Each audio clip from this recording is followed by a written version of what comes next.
the overriding emotion after that one? Kieran's chances obviously to win it at the end.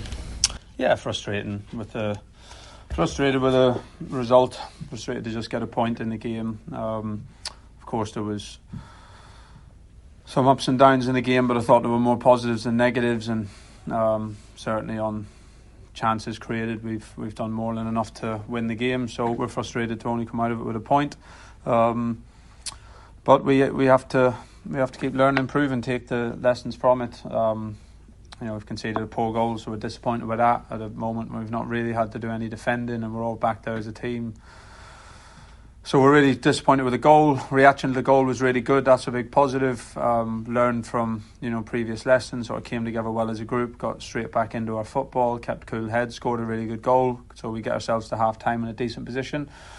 And I think most of the second half we've chased it well, to be honest. Of course, it's not easy when team are defending deep and really trying to hang for the result for a lot of the half. But in that situation, it's not going to be easy, but you got to work the ball wide, you got to get good crossing positions, you got to get bodies in the box. We done that. We got a couple of great chances off it. We had some shots around the edge. We had some chances from set plays. We done enough of the things that you need to do in that situation to feel like over the course of time we certainly would have won that second half and won the game. I mean, Egan has probably the two best chances towards the end. Is he obviously disappointed? It's just not quite happened for him in front of goal yet, has it? Yeah. Look, as a forward, you can only keep getting in the right positions, and he's doing that, and he's given us good energy whether he starts, whether he comes on. He's had chances, all the time he's on the pitch.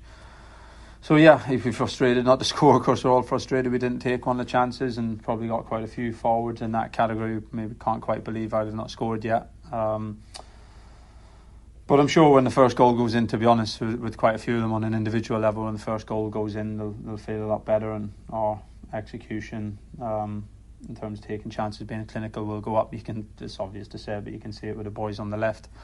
When you get your first goal, whether it was Jaden's against Sheffield United here, or Jack takes the penalty against Derby, and it all feels really different, and then things fall to you, or you're really clinical. So yeah, we've not had that across the front line. We need it. We need it sooner rather than later, but the boys are trying, working hard, getting into good positions pretty consistently. So I'm sure on an individual level goals will come, and that'll help us as a team win more games.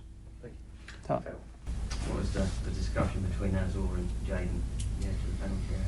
No, I don't know the details of it. Of course, both were emotional in the game, both trying to win the game. They know that it shouldn't happen on the pitch. These things happen all the time, training ground behind closed doors, but you don't want it to happen on the pitch, because you don't want to give off the wrong impression, because the boys are united, and those two are. There's just a bit of passion that's spilt over, but they both know that it needs to stay in-house and discuss these things in the dressing room. So the players discuss that downstairs themselves, and they know that, and those two boys will learn from that, and they'll both be ready to help us get the result on Saturday.